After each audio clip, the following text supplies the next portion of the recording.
Welcome, Ultimate Hoops. I'm here with Sean Richardson, my colleague, repping his new Ultimate Hoops polo. Sean, what do you think about that polo? I like the polo a lot. It brings a little class, takes us up another level, another notch. Is everything that Lifetime's been trying to exploit since I've been a part of it. Ultimate Hoops has gotten better and better over the years. So I think these are just another step that they take in the right direction. We are missing some winter gear here, though, with the cold weather coming, don't you think? Yeah, I'm thinking maybe like a long sleeve V-neck or something. Maybe a Ultimate Hoops hoodie, something like that. Jacket, maybe? Maybe a little jacket or something, for the cold weather. So we'll take it step by step. We'll see what the production department can come up with for us.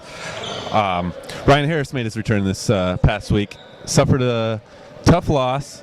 Had the chance to win. Somebody missed the layup after he missed the shot, but we're not going to name names here. Way to get my legs back under me, So we just need one more person on the team, man. We only got 5 players, so hey, it's a struggle every game, man. So, what is Ryan Harris bringing to Era the rest of the season? I'm getting buckets any game, every game. So, but toughness, somewhere I can, get a shot off anytime he want to. I'm always getting doubled. They picking me up full court, so make it a lot easier for my teammates as well when they're aggressive. So I saw they had Nick Cordero on you for a few of those shots tonight. That didn't stop you, huh? Oh man, Nick come out here, man. I like when the big goofy think he can guard me. So he's tried to guard me a couple of times. So it didn't work. So they put somebody else smaller on me though. But he's a competitor, so I understand why he want to think he loses length on me. But it don't really bother me. Is it possible for somebody to come in week 4 and get MVP? Somebody like Ryan Harris? Now we keep losing, so now if we make a run in the playoffs and we get a chance to win the championship, possibly. But if we keep losing, then no. All right, there it is with Ryan. What do you see with Ryan being back on this New Era team, and where can they go from here? I think that team could surprise you, obviously, because Ryan Harris can score 60 points on any given night, being one. But they also have Kevin Taylor, who can fill it up. They got Derek, who grabs a lot of rebounds and protects the paint very well. Patrick McDonough, who's a very good hustle player. He gets like every offensive rebound there is. So, I think that cast can surprise somebody here in the playoffs. I don't think they'll finish at the top at the end of the season. It'll take them maybe a game or two to, really get the chemistry going. But after they figure it out, they're going to be a tough team to play. We got a lot of new players this season at Schaumburg. One of the things been asking a lot of guys is what they think about their stats. What are you seeing hearing from players about the online content, what their stats, or anything new? They love it, man. They love the media. They love the statistics that they're getting to see online. I mean, a lot of people, they go and talk about what they do in these leagues. Oh, I had 20, I had 30. Well, this is just a way for you to prove it, for one. And then another reason is it's like another chance at organized basketball. High school, college, professional. Some people haven't gotten that opportunity, so they can come to Ultimate Hoops and they can get that environment of playing at an organized level and being able to see what they did on a night in on a daily basis. I caught up with Kenton Morset earlier, so we'll tune in here. Ultimate Hoops, I'm here with Kenton Morset. Is that how you say last name? Yes, sir. And it's actually 1 T for the record, not 2 T's. 1 T. Yeah. Okay. Kenton, stats. Is that your favorite part about UH? Absolutely not. For an older guy, when you go and look at your stats, they're not so flattering. But I guess for some of the younger guys, it's probably pretty cool. But when you have nothing to look forward to, like myself, stats really don't go a long way. I think it's more about the camaraderie and trying to beat these younger cats. Okay. So, obviously, guys usually look at stats and feel like they probably should have more points, more rebounds than they do. But in your case, explain to us the first time you looked at your stats, and what you saw in the turnover category column. Yeah, I had about 12 turnovers or so, and I'm pretty sure someone missed some statistics there and only gave me 5. So I was fortunate enough to not have 12 turnovers. So I was thankful for that at least. So in this case, it was a reversal of fortune. So yeah. Do you follow your stats regularly each week? Absolutely not. Ever since that terrible performance, I didn't want to see them ever again. So no, I don't. I follow Dan's stats. Dan Silver. I'm voting for him for MVP this year. Thanks, Kenton. Thank you much. Take care. As you heard from Kenton there, the turnover thing is something that players might not like at the end of the game, but so far we've been generous maybe compared to what he thinks. He wasn't impressed, to say the least, but I think I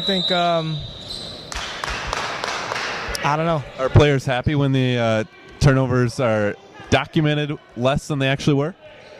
I think Or do you want them to be accurate? I would prefer them to be accurate. But I'm gonna assume a lot of players would prefer.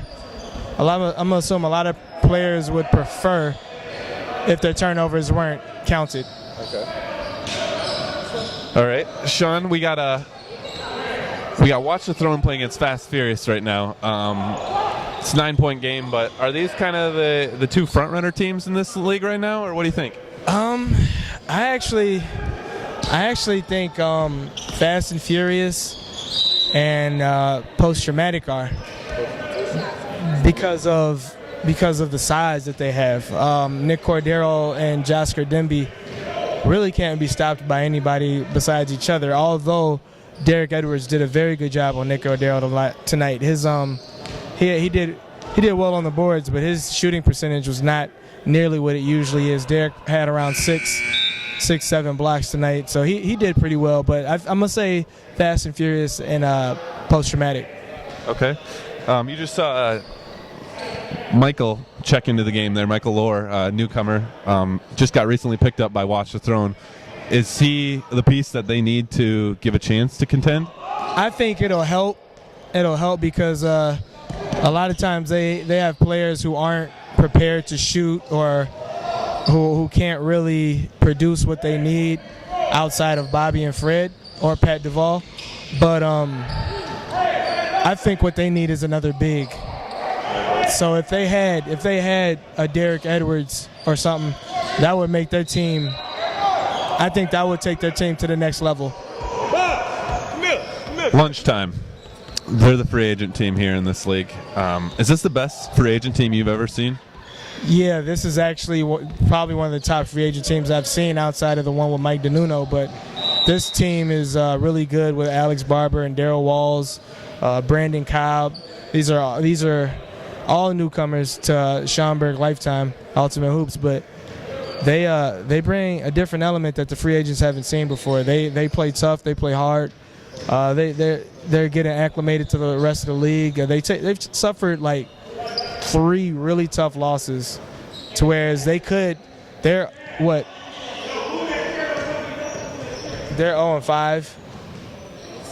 0-5, or they were 0-5 or 0-6, but now they could have easily been 500.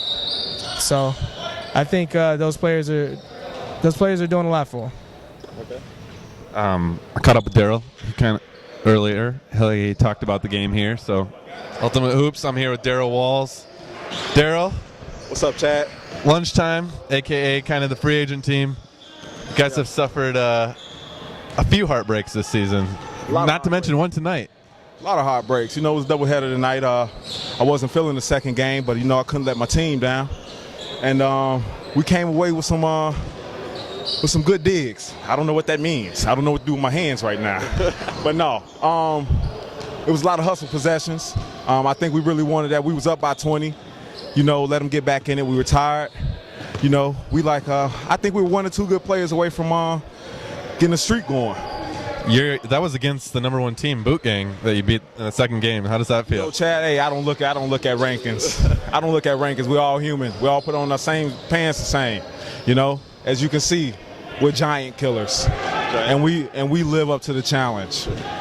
So what happened in that first game against Full Package then? You know what, Chad?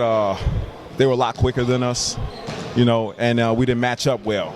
But we had the lead, and You know, I think we just got defeated mentally, physically, tired. You know, it's a lot of load on about three of our players, me included. So you know, just got tired, man. You know how I go in U hoops, man. Our team is not stacked. That was impressive, going from a double overtime loss to coming back and beating the top team. Hey, man, perseverance, man, perseverance. That's all I can say, man. I wasn't going to let it go. I played almost the whole game, you know, so we can't let it go down like that. That would have been real bad. We was up 20. How would it look if we lose, you know? So you've kind of inherited the leader role of this team. I see you coaching over here down on the bench, yelling. Hey, Chad, if I don't, who will? You know, you got to have heart out here, and then you got to inject that heart into some of these guys, man. They don't know that, man. They think just pick up ball, man. We out here to win. Even though I'm here during lunchtime, I'm here to win, man. I am not out here to lose. Wasting my money, wasting my time, most importantly. Let's go. So you're the coach of lunchtime. And I'm a coach, period. I know basketball, man. You know, you got some guys who just don't know basketball, just don't feel comfortable in their skin. Hey, man, you got to encourage them, man. It's a mental mind game out here, baby. Got to keep your team ready to go. It's like whooping a horse, man. Let's go, baby. Let's go. Final question. Who's your favorite coach? In the NBA? Yeah, all time, whatever. All time? Can't say yourself. I like Daly. I like Coach Daly. Coach Daly? Coach Daly, yes. Chuck Daly, man. Dream Team Coach Daly or Bad Boy Pistons? Bad boy. You know what? Both. Dream Team the most. Hey, it takes a lot to get all those egos together and get them to play under one mind for one purpose. That was good mental. That's the mental. That's the mental. So it's like you have Isaiah Thomas, he your favorite player then, or who's your favorite player? Favorite player, man. Let's go. Not today. Nobody playing today. No. Favorite player, all time. Not gonna say Mike. I had to say Kevin McHale. Kevin McHale. Inside out, man. He was a horse. He was a good workhorse, man. Is your game similar to his? Yes, my game is similar to his and Rodman's. Only I can score. I just choose not to. All right, there it is. Daryl Walls. There, you heard it. Daryl, coach of this free agent team. Is that what a free agent team always lacks? Is that guy? They always need just a little bit of leadership, you know, somebody to kind of get the other guys in line, somebody to get the other guys in order, and he stepped up without anyone even having to ask him to. Maybe it's just his character to be a leader, but he definitely stepped up for that team as, you know, the captain.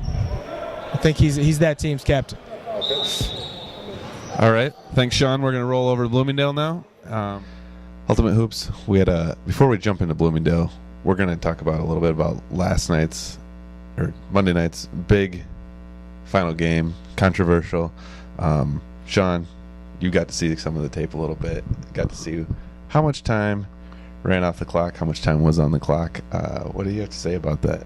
Well, at the end of the game, there was thought to be only 2.7 seconds allowed for that shot to get off. And when you go back to the tapes, it looks a little closer to 4.5, maybe 5 seconds that they got to get that shot off before the buzzer went off. So it's no error of the referees. Can't blame the players. The game's over with, you know. Watch the Throne was up 19 points anyway, so can't, you know. It's not necessarily just that one shot. They could have did a lot to prevent themselves from being in that position. So, well fought game by Fast and Furious, and congratulations to Corey for that big shot. We caught up with Corey here, and he talked a little bit about what went on in that last play. A few dribbles here, stumbled there, throw the shot up and went in. We also got Bobby Rhodes talking about what went down there. Showed him a little bit of the time. I think he is disappointed to watch the Throne end with a loss after all that. But Bob, what, let's watch this clip of here a second. Okay, ball's in.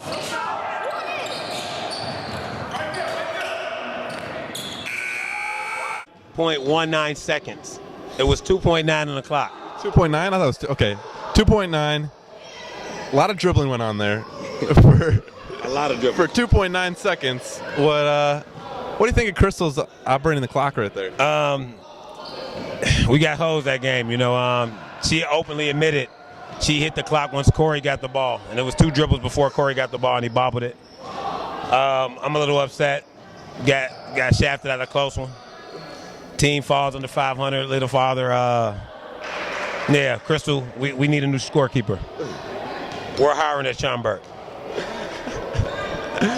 So you watch Throne Falls. That was a tie game right there. What was the defensive game plan going into that possession? We knew they were going to go into Jock, so I doubled a little bit. We wanted the guy with the ball, but then he passed to Corey. We're trying to keep the ball away from Corey or Jock, put it in everyone else's hands. That's how we got back in the game. We made the players who can't make plays make plays. I also take fault too. I went too early. I was always told you shoot the ball at the last second. I shot and left him with 2.9 to shoot, so I take fault as that too. I put my hands in the clock, and I shouldn't did that. So the game wasn't decided on that last play. Is that what you're saying? It was decided, but I think if I should have did my point guard duties and went when I should have went, you don't put it in Crystal hands, and that's my fault for that. All right, there it is. Controversial call. Watch Throne on the rough end of it. That's the way the cookie crumbles, I guess, right? That's what happens, man. Fingers could be pointed, but at the end of the day, you still lost. So. Exactly. All right. Well, let's roll back over to Bloomingdale and see what happened there this week. We had the marquee game of the night was two mainstays, Lake Show versus That's What She Said. Came down pretty close at the end there. You're obviously on Lake Show, but what did you feel like was the key to pulling that one out against a very tough team led by Brian Evans? The key was a lot of people, they try to put their best defender on Brian Evans, and they try to put their best rebounder on Brian Evans, and that's not going to work because ultimately he's going to be a better rebounder. So what we decided to do was put one of our weaker rebounders on him and tell that specific player, when the ball goes up, don't get the rebound, just go hit Brian. Just go get him. Make sure, try to keep him off the boards. And I think we got him to like a season low 14 or something. So, pat on the back to Lake Show for only holding him to 14 rebounds. 14. It was something around that area, and it was just a very good game. I mean, I hit a few in a row. Ennis kept us in it the whole game. Lafayette had what could have been the second biggest shot of the week, where he had the ball with 1 second left, down 2, and he took a 3 wide open, perfect shot for him. He had hit 3 or 4 in a row before that point. So I mean you can't blame him for taking it, and that one just kind of rimmed out and we lucked up. So that was actually a very good game. It was a very fun game to be a part of. Do you think that you guys you've shown what the key to stopping Brian is now? I mean, it might not work for everybody. It worked for us for just one game, but I wouldn't go telling every team in the league to try it out. You got to figure out your own way sometimes, your own path. Who do you see? Who's emerging now? We're through 5 weeks now at Bloomingdale. Who's emerging as the front runner now? I would say Lake Show, but honestly, I think we just played a really well coached game by ourselves. I still think That's What She Said is the front runner, and then I would put us right behind them, and right behind us, I mean, with not very much room at all, would be No Size. I think they have a very good chance of winning it all. So I'm gonna say That's What She Said is the clear front runner still, even though we beat them. From an individual standpoint, are there any rookies in the league you're seeing this season that are elevating some teams? Really impressed with Mike Avalon. Is that how you say his name? I've only seen this kid play 3-4 times, but I've been impressed every single time. He can do everything: rebound, drive, shoot, slash, and he's very smart with the ball. He knows when and where to make the extra pass. And not just Mike though. All Black Everything made a key addition. They've been missing Bobby Rhodes for most of the season, so they picked up a point guard, Joshua Walker, who seems to elevate himself right there as like top 1 or 2 point guard in the league, in my opinion. Doesn't seem like very many people can stop him. He can shoot from everywhere. He can pass. He's very athletic. So those are my 2 rookies that I would say the Bloomingdale has to watch out for. Let's go to the Bulls a little bit. We haven't mentioned them, but Mike Brown, the biggest guy in the league, he's kind of quietly having a really big season. I think he put up 30-some a couple weeks ago. I don't know what his stat line was this week, but I believe it was pretty good. Is anybody going to be able to answer him, or is it just certain matchups they've had so far? You know what? I don't think there's anyone in the league that can really guard Mike. Maybe Lafayette Bell can give him a little trouble just because Lafayette has a lot of size, but Mike can't really be stopped by anyone in this league, and I think the only thing that really holds him back is he has a lot of players on his team that need to take shots. So sometimes they just, they don't give him the ball when they're supposed to, or not necessarily supposed to, but when they should. I think when they should just dump it down to him, get an easy bucket. They have players on that team that would rather take some jumpers or go or try to get their own statistics sometimes. So I feel like the only team holding Mike Brown back is the Bulls. Yeah. His own team. All Black everything. Are they going to emerge from being kind of towards the bottom these last few seasons? Have they done enough? My thing about All Black everything is Bobby Rhodes gonna come to the game. You won't be able to stop both Bobby and Josh at the same time, and then on top of that, having Elston who can knock down a shot at any point in time in the game. I think they're a really tough team to play if they have a full roster. That hasn't been the case so far this season. They've never played with every single person on their roster at the same time. So I think that's what's going to kill them most is the consistency of who shows up. Well, that's kind of what's unfolding at Bloomingdale. We got Interleague week coming up this week. Should be a lot of good matchups between the Interleague or Bloomingdale and Schaumburg. Any key? What are your top two key matchups you're seeing between those?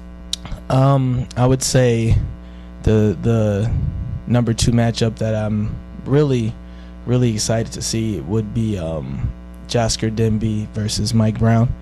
Mike obviously being one of the best big men in the league over in Bloomingdale, and Jasker being one of the toughest people to guard as far as big men go over in Schaumburg. That's going to be a really impressive matchup. And then my number 1 matchup will be Fred Taylor versus Mike Avalone. I think they both kind of play similar games. I think Mike's a little bit more polished. Fred's a little bit bigger and a little bit more athletic. So we'll see, we'll see which one conquers the other. Okay. That will be a very intriguing matchup. See if Bobby Rhodes is ready to go as well in that one. And, well, No Size is a different team than they've been in the past, but watch the Thrones. They're a previous champ, so. Right. It's going to be they both are previous champs in their own respective leagues. So it's going to be a very intense, hard-fought game. Good. Hopefully we get a taste of what the playoffs are going to bring this season when the clubs combine. So we're going to roll it over to Warrenville now. And all right, Ultima Hoops here. Robert, league coordinator here at Warrenville. Catching up with Dan here. This is going to be his last game. He's moving. He's leaving us. Sad day. How do you feel about that? It's been a lot of fun, so it's kind of tough to go. We have a really good team. I got lucky enough to join the returning champ, so I was pretty happy with that. But I'm going to miss it for sure. There's not going to be a lifetime too close to me, so probably be my last game for a little while here. Where are you heading to? I'm going to be right outside the Denver area. It's called Arvada, so it's a little ways across country. Denver, nice air up there. So they're gonna miss you because you've been helping them a lot. Do you think they're gonna still win it without you? Yeah, I think they'll be pretty good. They had a good squad last year, and they have pretty much all the same guys. So I was glad to be able to join and help out for a little bit. But I think they're still a really strong team, regardless of me here or not. I don't think so. I'm just joking. So what are you gonna miss most about Ultimate Hoops here at Warrenville? Just a really good competition. We had some really good teams in the league. It's nice to have refs play a lot of pickup games that can get a little out of control. So it's nice to play in a controlled environment, and it's really nice court, really nice facility. So it's probably everything I enjoy about it. That's right. under the refs, way better. All you pickup guys, come on down, get it in the league.